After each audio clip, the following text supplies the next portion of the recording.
नमस्कार दोस्तों। आज भारत के इतिहास में, आजाद भारत के इतिहास में पहली बार राजघाट पर जाने से रोका गया कांग्रेस के कार्यकर्ताओं को। राजघाट पर जाने से कभी किसी को नहीं रोका जाता है, क्योंकि बापू की समाधि है वहां। महात्मा गांधी ने जो सत्याग्रह शुरू किया, जो सारी चीजें थी, उन सब चीजों को ध्यान में रखकर यह हुआ कि कोई भी व्यक्ति राजघाट जा सकता है। राजघाट में जाके शांतिपूर्ण ढंग से आदमी बैठ के धरना दे सकता है, नमन कर सकता है, गांधीवादी तरीके से प्रोटेस्ट कर सकता है। ये सारे अधिकार रहे।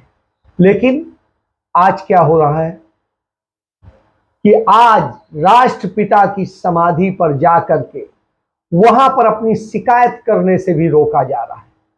जब यह स्थिति हो तो क्या कहें। इसके अलावा यहां पर तो आपको लगता है सोनिया गांधी से आप ईडी पूछताछ करती है, सब करती है, उनसे क्यों नहीं पूछती जो देश बेच रहे हैं? उनसे क्यों नहीं पूछती जो देश की संपत्तियों पर कब्जा कर रहे हैं और ऑर्गेनाइज्ड तरीके से, जिसे कहेंगे बिल्कुल एक जिसे ढांचागत पूरा सारा चीजें खरीदे जा रहे हैं, लेते जा रहे हैं, देखते जा रहे हैं, और कौड़ियों कौड़ियों के भाव, यानी मुनाफा दिलाकर। तो यह स्थिति, उनसे कोई पूछताछ नहीं होती। और जब यह होता है तो झूठ की बुनियाद पर चीजें खड़ी होती हैं, और इस बात को आपको समझना पड़ेगा। और झूठ की बुनियाद क्या है, इन सारी चीजों को देखना होगा। तो चलिए आज की चर्चा शुरू करते हैं। और चर्चा शुरू करते हैं सबसे पहले एक अधिकार की यात्रा से। जब आप भारत में आते हैं, जन्म लेते हैं या नागरिक बनते हैं, आपको एक अधिकार है यहां जीवन का। यह हमारा संविधान अधिकार देता है। आपके काम का, आपके रहने का और निर्बाध रूप से भ्रमण का, ये संविधान कहता है। लेकिन आज क्या होता है, धर्म के आड़ पे, धर्म की राजनीति के नाम पे किस तरीके से लोगों की रोजी रोटी छीनी जा रही, किस तरीके से बेरोजगार किए जा रहे हैं, सारी चीजें सामने हैं।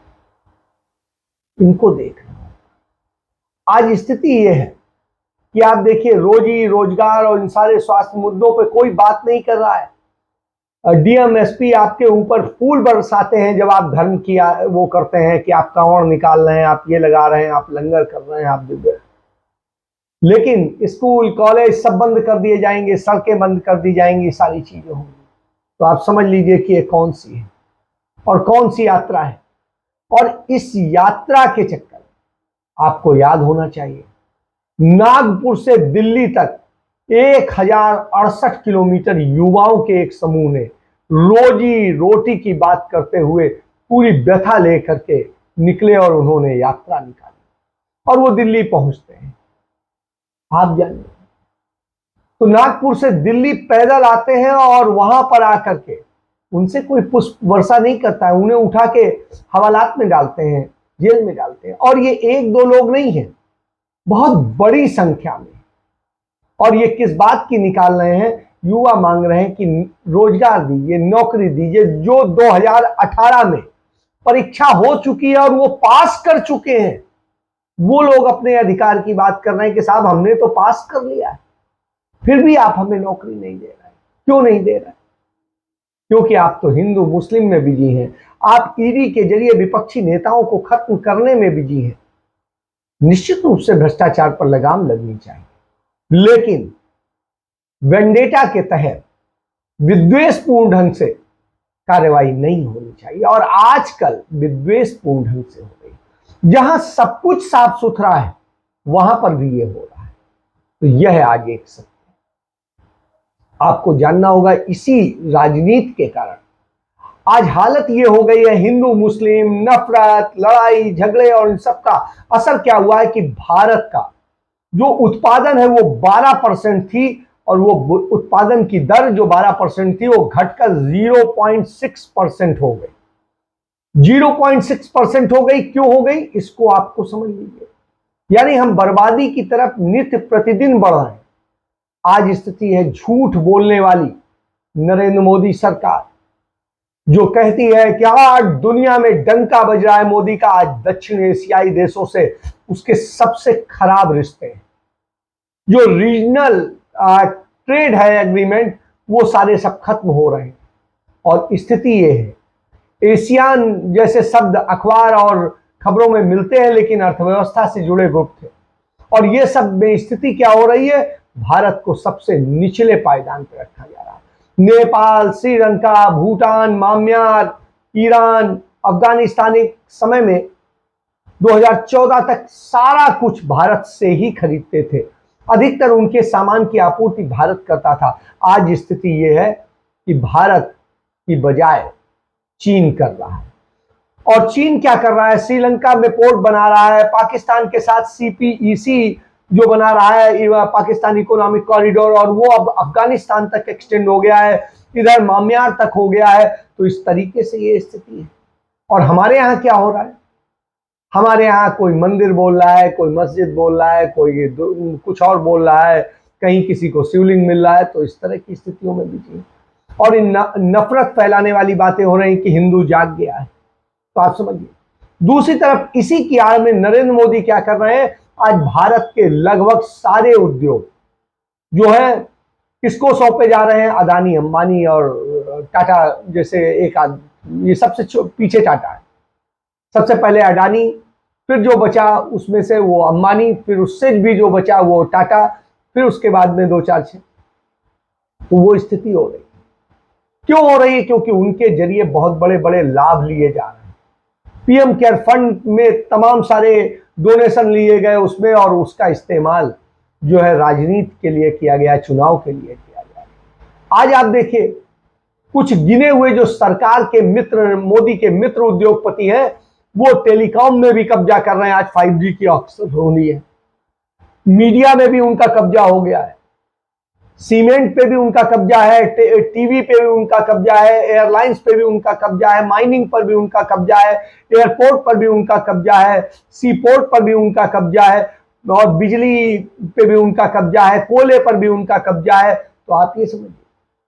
और इसलिए क्या हो रहा है कि जो कोयला हमारे यहाँ, हमारे प्रहलाद मोदी जो संसदीय कार्य मंत्री है, उन्होंने संसद में जवाब दिया कि देश के अंदर कोयले की कोई कमी नहीं है। और वहीं क्या हुआ कि जब अदानी का ठेका जो उन्होंने माइंस ली है ऑस्ट्रेलिया में कोयले की, और वो जब सब पूरी हो गई, काम करने लगी, तो कहा कि साहब कोयले का संकट पैदा हो गया, इसलिए बिजली का संकट है, कोयले का संकट पड़ गया।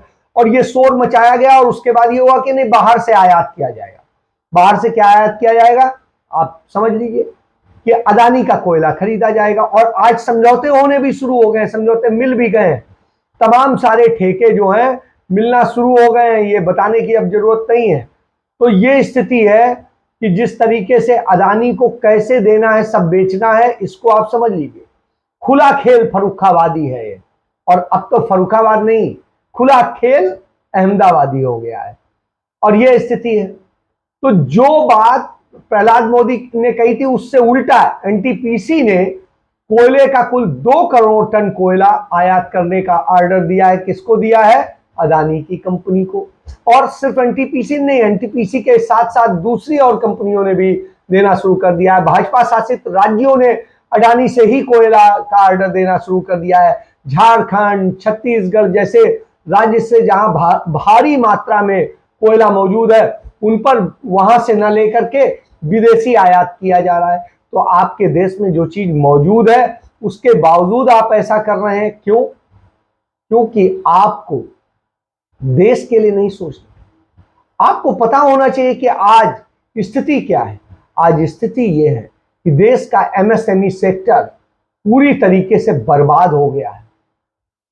और आप यह जान लीजिए, करीब जो है 12,000 के आसपास फैक्ट्रियां जो है 2020 में बंद हुई थी, और उसके बाद में तकरीबन इतनी ही 2021 में बंद हुई।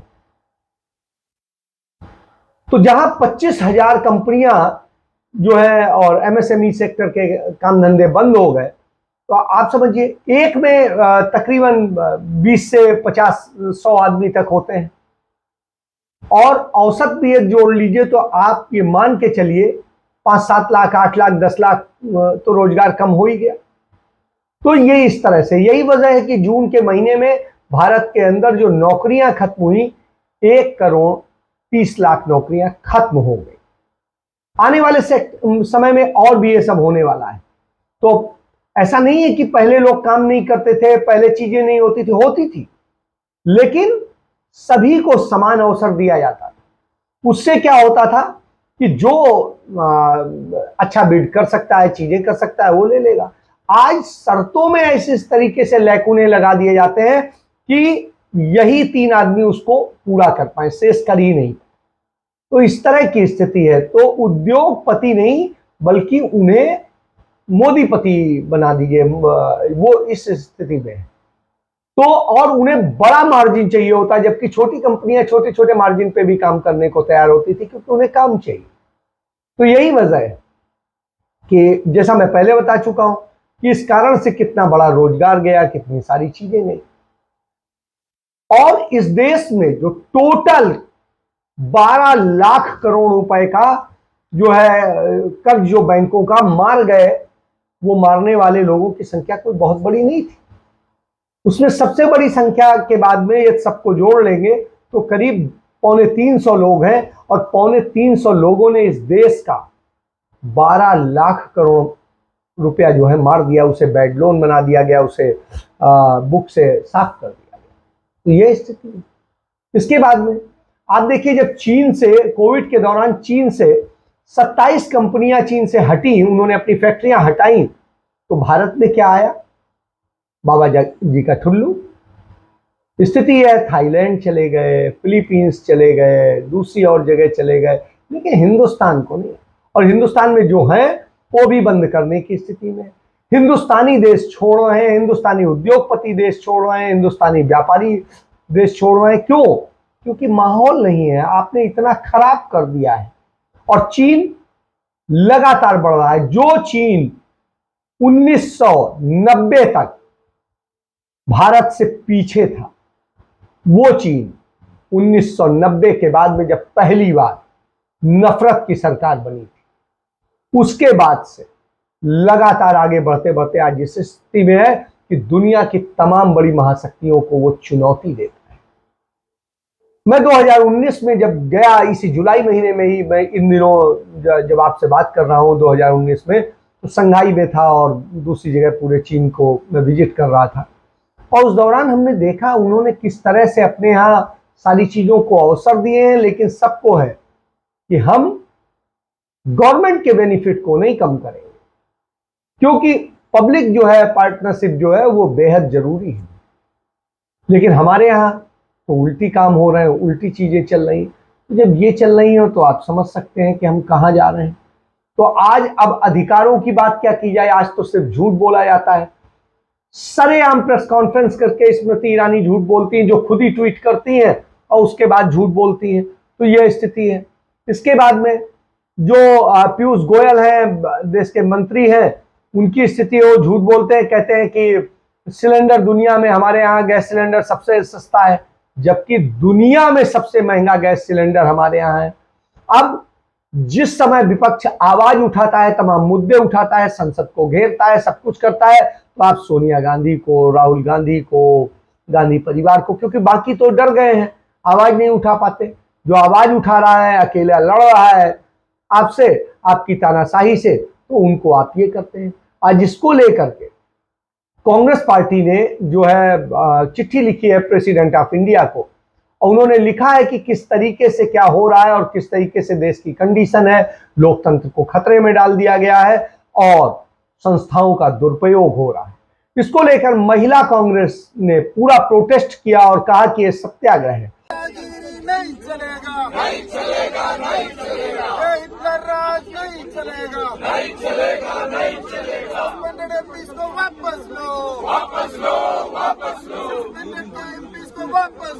जिंदाबाद राहुल गांधी, जिंदाबाद राहुल गांधी, जिंदाबाद सोनिया गांधी, जिंदाबाद। ये दीवाने कहा कि सच से भाजपा डरती है, इसलिए वो ईडी को जो है आगे करती है। और इसको लेकर के उन्होंने विरोध किया, क्योंकि उन्हें जो है राजपथ जो है जाने नहीं दिया गया है, राजघाट। तो राजघाट जाने नहीं देंगे, आप ऐसे करेंगे। तो कांग्रेस का बिल्कुल सही है, संसद से लेकर के विजय चौक तक उन्होंने प्रदर्शन किया और उन्होंने वही कहा कि जब हम देश की आजादी की लड़ाई लड़ सकते हैं, उस समय भी कोई और नहीं था, अकेले कांग्रेस लड़ रही थी और अकेले कांग्रेस ने देश की आजादी की लड़ाई लड़ी है। और इस देश जो आज आपको आजाद मिल रहा है, जिसमें आप बोल पा रहे हैं, खा पा रहे हैं, पी पा रहे हैं, सारे काम कर पा रहे हैं, वो कांग्रेस की देन है। और जब कांग्रेस की देन हो तो निश्चित रूप से आज कांग्रेस उसी सच्चाई के लिए लड़ रही है, उसी के लिए सत्याग्रह कर रही है। उसने कहा ईडी से हम नहीं डरेंगे, देश की खातिर लड़ते रहेंगे, क्योंकि जब जब हम आवाज उठाते हैं आप हमको करते हो। आपको याद होगा कि कल जो है भारतीय जनता पार्टी की सरकार के जो अब कहेंगे, अब लोकसभा अध्यक्ष कहना भी गलत होगा, भारतीय जनता पार्टी के लोकसभा अध्यक्ष ओम बिरला ने जो है 4 सांसदों, जिनमें 2 महिलाएं हैं, उनको पूरे सत्र के लिए निलंबित कर दिया। क्यों? वो वहां पर आवाज उठा रही थी, संघर्ष कर रही थी। किस चीज के लिए? कि देश को महंगाई से बचाइए, देश को जीएसटी से बचाइए, देश को बेरोजगारी से बचाइए, देश को अग्निवीर और जो अग्निपथ योजना है उससे बचाइए। और इसको लेके प्रोटेस्ट कर रहे थे और उस पर आप ये कर रहे हैं। उसके लिए आप लोकतंत्र की हत्या कर रहे हैं, आप उन्हें निलंबित कर रहे हैं। तो आप समझिए, जब ये करेंगे तो कैसे कहा जा सकता है कि सारी चीजें। आज इसी बात को लेकर के कांग्रेस पूरे देश भर में जो है प्रदर्शन कर रही है। देश में हर जगह, हर उसके अपने कार्यालय पे, जहां ईडी के कार्यालय हैं, वहां पर तमाम जगह प्रोटेस्ट चल रहे हैं कि लोकतंत्र की हत्या क्यों की जा रही है, आखिर ऐसा क्या हो गया है। और ये चीज है कि राजघाट पर जाने से रोका जा रहा है। राजघाट पर जाने के लिए किसी की इजाजत की जरूरत नहीं है। तो साम दाम दंड भेद अपनाकर जब आप हुकूमत चलाने की बात करते हैं तो निश्चित रूप से विरोध होगा, और विरोध होगा क्योंकि कांग्रेस का वही कहना जो सही है आज तो लगता है कि मोदी जब जब डरता है ईडी को आगे करता है। हम नहीं कह रहे हैं, आज पूरा देश ये बात कहता है। ईडी का मतलब है विद्वेषपूर्ण भावना के तहत कार्रवाई करना, अपने विरोधियों को खत्म कर देना, और उसके लिए आप काम कर रहे हैं। आप हर तरह से हर चीज को, हर सिद्धांत की हत्या कर रहे हैं। तो आप ये हैं, तो आपका चरित्र देने का तो था ही नहीं, लड़ने का भी नहीं था देश के लिए। अपने लिए लड़ने का है, अपनी सत्ता पाने के लिए लड़ने का है, लेकिन देश के लिए लड़ने का आपका नहीं है करेक्ट। शायद यही वजह है, और यही वजह है कि देश की आजादी में तो आपका योगदान है नहीं। और जब देश आजाद हो गया, सब कुछ अपना लोकतंत्र बन गया, जिसके बूते कल मुर्मू राष्ट्रपति पद पर पहुंचती हैं, आप प्रधानमंत्री पद पर बैठे हैं, तो आप समझिए उसी लोकतंत्र को अब आप खत्म करने लग गए हैं, क्योंकि आप चाहते हैं स्थायी रूप से सत्ता रहे। तो नितिन गडकरी सही कहते हैं कि एक समय में लड़ाई जो है देश के लिए, समाज के लिए होती थी, गांधी जी के समय में, फिर नेहरू जी के समय में जो है देश के विकास के लिए होती थी, देश को बनाने के लिए होती थी, और आज लड़ाई सिर्फ सत्ता के लिए हो गई और आप सिर्फ सत्ता के लिए लड़ रहे हैं। तो आप समझिए इससे ज्यादा शर्मनाक क्या होगा कि राष्ट्रपिता की समाधि पर जाने से रोका जाए, तो इससे, और सत्याग्रह करने से रोका जाए, तो इससे बड़ा लोकतंत्र के लिए धब्बा क्या होगा। किस बूते आप कहते हैं कि हम दुनिया के सबसे बड़े लोकतंत्र हैं। आप तो लोकतंत्र का गला घोट रहे हैं, झूठ बोल रहे हैं, हर तरह से झूठ बोला जा रहा है। कौन सा झूठ नहीं बोला जा रहा है। आप देखिए ना कि जिस तरीके से स्थितियां हैं आज आपके ही शासनकाल में, यदि आप देखेंगे फ्लाइट IC 814 पे जो वो हमला हुआ, वो क्या था, आपके समय में हुआ। कारगिल पार्लियामेंट पर जो हमला हुआ वो भाजपा के ही समय में हुआ। पठानकोट एयरबेस पर जब हमला हुआ तो भाजपा के समय में हुआ। पूरी आर्मी बेस पर हमला हुआ वो भी मोदी के सरकार में हुआ। CRPF के जो जवानों का खूनी खेल खेला गया वो भी आप ही के समय में हुआ। तमाम कश्मीरी पंडित जब निकाले गए उन पर हमले हुए तो भी आपके समय में हुआ। तो सारे जो ये हुए हैं सब आपके समय में, किसी और ने नहीं किए। आप कुछ बना नहीं सकते। इवन स्थिति यह है कि वाराणसी जो प्रधानमंत्री का खुद का निर्वाचन क्षेत्र है, वहां की हालत है कि हल्का सा बारिश होती है तो पूरा बनारस खुद में गंगा बन जाता है। गंदा पानी, गंदा नाला जो है बजबजा उठता है और सड़कों पर आ जाता है। तो यह एक सत्य है। आप अपने निर्वाचन क्षेत्र में भी नहीं सही से कर सकते, देश क्या बनाएंगे। इसीलिए आपसे सवाल कि उत्पादन भी गिर रहा है, देश हमारा फॉरेक्स भी गिर रहा है, विदेशी मुद्रा भंडारण गिर रहा है, नोट गिर रहा है, सब कुछ गिर रहा है। और अब जीवन स्तर तो गिर ही चुका है, अब नैतिकताएं गिर रही हैं, मान्यताएं गिर रही हैं, धर्म का पतन हो रहा है। ऐसी स्थिति में आपसे सवाल तो किया जाएगा और कम से कम मैं करूंगा। इसके साथ अपनी चर्चा समाप्त करता हूं। जय हिंद, जय भारत, वंदे मातरम।